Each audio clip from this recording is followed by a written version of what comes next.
Journal d'un paumé. Finalement, c'est l'histoire d'un mec qui essaye de changer de vie à 30 ans. Bonne écoute!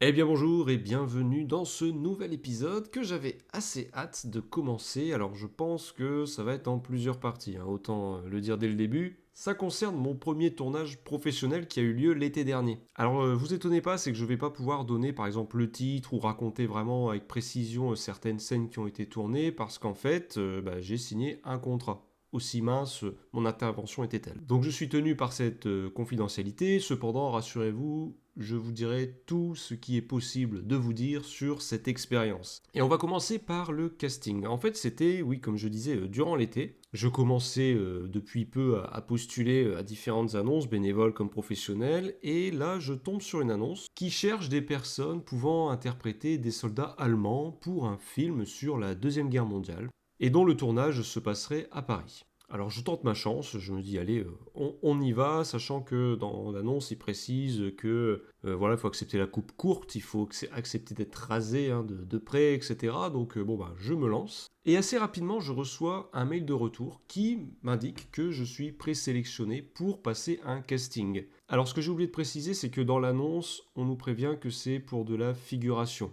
Et je le précise parce que c'est assez rare, je vais le découvrir plus tard, de passer un casting pour la figuration. En fait, normalement, quand on est figurant, quand on cherche à être figurant, on n'a pas besoin de passer un casting. Souvent, on envoie un mail avec nos photos, peut-être une bande démo quand même, selon les annonces, et c'est suffisant quand on est cantonné à un rôle de figuration. Mais là, c'est une première pour moi, je débute, donc je me rends à ce casting qui a lieu dans Paris, dans le 15e arrondissement au Pôle emploi spectacle. Voilà, donc je pense que c'est un lieu où régulièrement peut se passer ce genre de casting. Et ce jour-là, quand j'arrive, je me rends compte qu'il y a du monde. En fait, on m'avait donné une date avec un horaire, donc c'était je crois de 13h à 16h et je venais quand je voulais.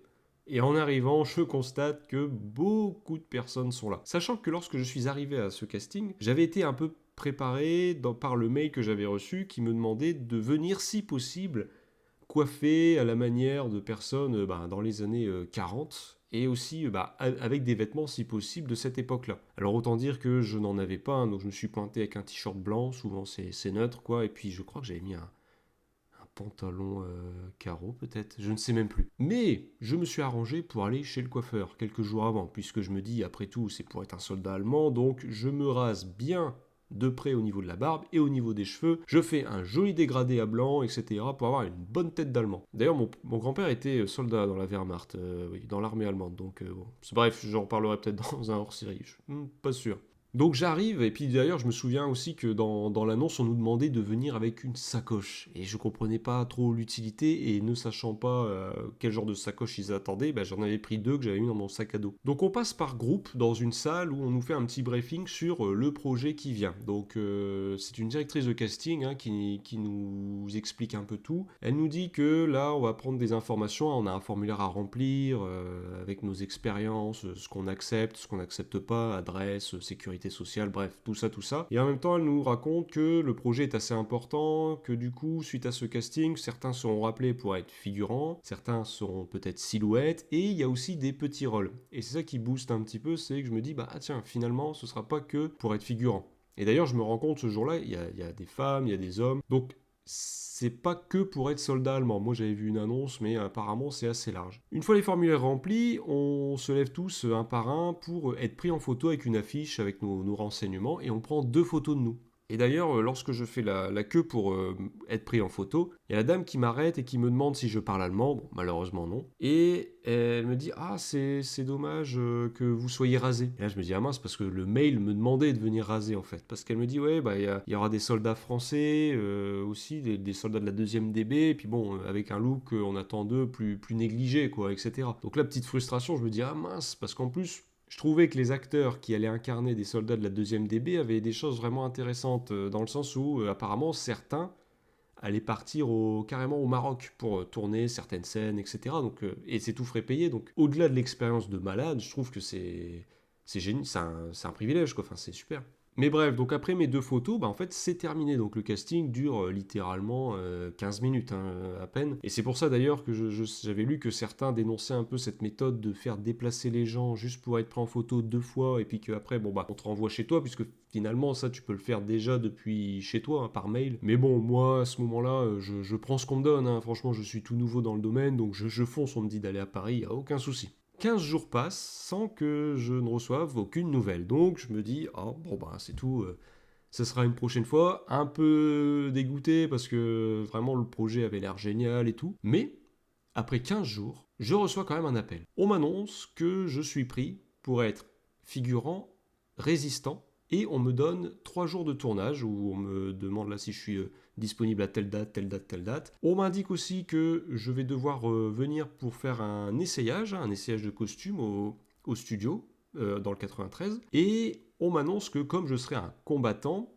je dois passer une semaine de formation militaire, durant laquelle je serai indemnisé, etc. Donc là, autant vous dire que je suis heureux. Hein. Je me dis, waouh, mais même la semaine de formation militaire pour le maniement des armes et tout, je trouvais ça génial. Donc ça me booste. 3 jours de tournage, ça peut sembler peu, surtout que lors de l'annonce, en fait, ils nous demandent à être disponible de juillet à septembre. Et d'ailleurs, moi, je me souviens qu'à ce moment-là, naïvement, je me dis, bah oui, bah je bloque tout le mois, quoi, parce que je voulais être sûr d'être à 100% dispo pour ce projet. Sauf que je me suis privé de postuler à d'autres projets de peur que ça n'interfère. Alors, des fois, c'est le risque, hein. Mais j'ai compris que quand on nous demande d'être dispo de telle date à telle date, bon, si c'est tout un mois ou 2 mois, il faut pas hésiter quand même à postuler à d'autres projets parce que là, au final, on me proposait 3 jours de tournage, donc ça faisait encore 28 jours où j'étais disponible pour d'autres projets. Et je pars du principe que si jamais, à un moment, je devais être pris sur 2 projets un même jour, eh bien, je reste sur le projet pour lequel je me suis engagé en premier. Je veux dire, les premiers à qui j'ai dit oui, et ben voilà, c'est tout. C'est comme ça.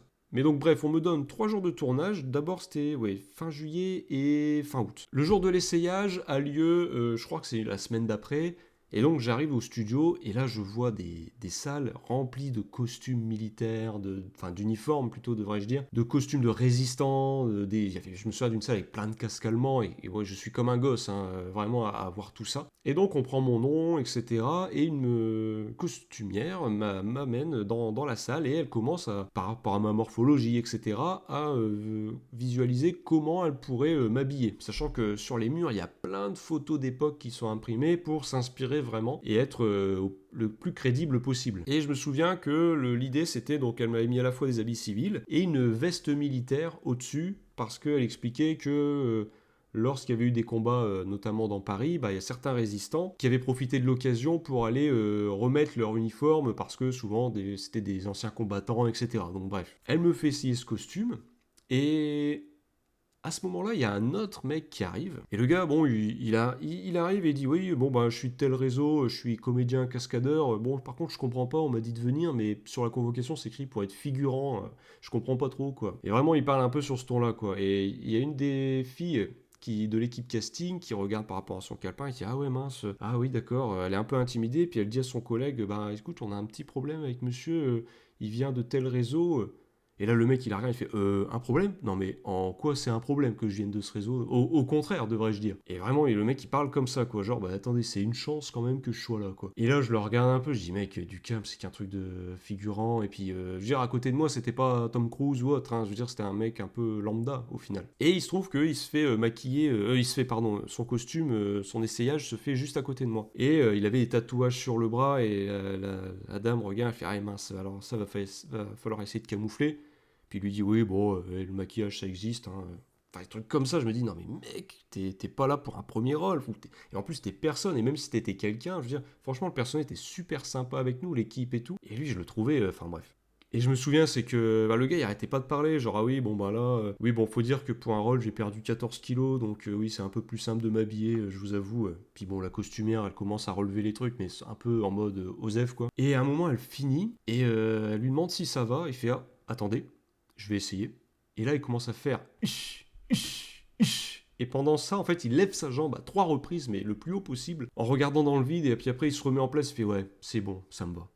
Et je me suis dit, mais c'est un sketch. En plus, moi, je veux dire, c'est la première fois que j'arrive dans ce genre de truc. Je suis dit, non, mais enfin, s'ils sont tous comme ça, j'en sais rien. Mais enfin, bref. Une fois que mon costume est essayé, on me prend une première fois en photo. On m'envoie ensuite à l'étage pour un essai maquillage et coiffure. Le coiffeur n'est pas là ce jour-là, donc voilà, on ne touche pas à mes cheveux. Cependant, il y a la maquilleuse qui, elle, va se contenter de me raser parce que j'étais venu avec ma barbe quand même, au cas où, vu ce qui s'était passé au Pôle emploi. Donc elle me rase et elle me laisse juste les pattes à la Elvis Presley, quoi. Mais vraiment Elvis Presley, parce qu'en plus j'ai les cheveux assez longs au-dessus et je les coiffe en arrière. Et du coup j'ai vraiment une tête sortie, oui, des années 50, plus 50 que 40. Et du coup, elle me prend, pareil, là, elle me prend en photo, etc. Parce qu'elle me dit, bah ça va dépendre du coiffeur, ce qu'il veut faire. Donc, ouais, je vois, il n'y a pas de souci. Et par contre, ça se passe plus d'un mois avant le tournage, avant les dates de tournage qu'on m'a données. Et elle me dit, bah c'est bon, bah du coup, vous pouvez y aller. Je lui demande, je sais, bah par contre, est-ce qu'on peut raser les pattes maintenant que les photos sont prises? Et là, je vois qu'elle est embêtée. Mais je lui signale, je suis en fait, moi, le tournage, c'est que dans un mois. Elle fait, ah oui, d'accord, mais du coup, avant le tournage, vous viendrez comme ça. Je fais, oui, oui, pas de souci, voilà, comptez sur moi. Mais je me voyais pas ressortir dans Paris avec cette tronche-là. Franchement, ça faisait le sosie nul d'Elvis Presley, vraiment. Et avant de partir, y a un assistant réalisateur qui vient nous voir, il se présente et tout, super sympa le mec, et il m'explique que on va faire une simulation de combat, donc un peu, voilà, ça va être une prestation filmée. Il m'amène avec l'autre figurant, cascadeur, enfin bref, qui était en même temps que moi, et il vient un peu nous briefer, et puis il commence à nous parler de la semaine militaire de formation qu'on va avoir et tout,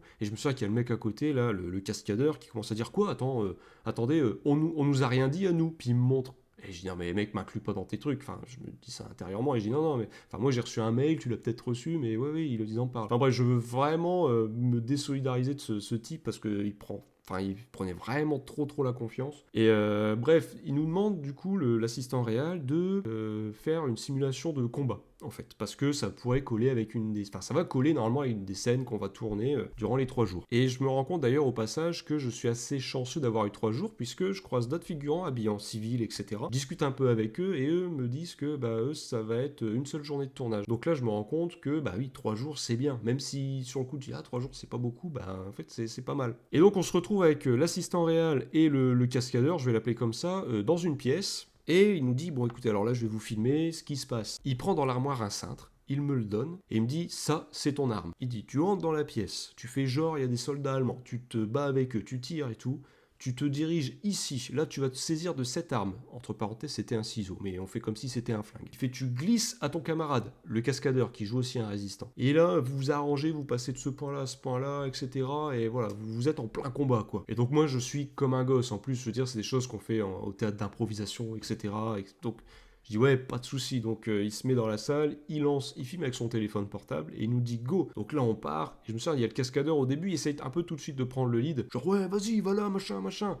Mais ça va, en vrai, j'arrive à garder mon truc et au final même à me faire ma place, parce que des fois tu peux vite te faire bouffer quand les autres, on leur demande une démonstration, les autres, voilà, ils poussent des coudes et ils veulent que toute la lumière soit sur eux. Enfin bref, donc là on fait notre scène et tout, je suis à fond dedans, et puis il dit, l'assistant réel dit couper, il fait, c'était cool, c'était bien vivant et tout. Et puis là il y a le cascadeur qui est, ah ouais, mais... Puis il me montre, il dit, je trouve que tu t'es mieux affirmé que moi, je sais pas si on peut la refaire. Puis l'assistant réel il fait, non, allez-y, c'est bon, il n'y a pas de souci, on va vous recontacter d'ici là, quoi. Et voilà, ça se termine à ce moment-là, l'essayage, tout ça. Je ressors et je quitte Paris. Je vous donne rendez-vous au prochain épisode pour la suite des péripéties liées à ce tournage, parce qu'il y en a eu quand même pas mal. J'espère que ça vous plaira. À très vite. Journal d'un paumé, raconté par le paumé en question.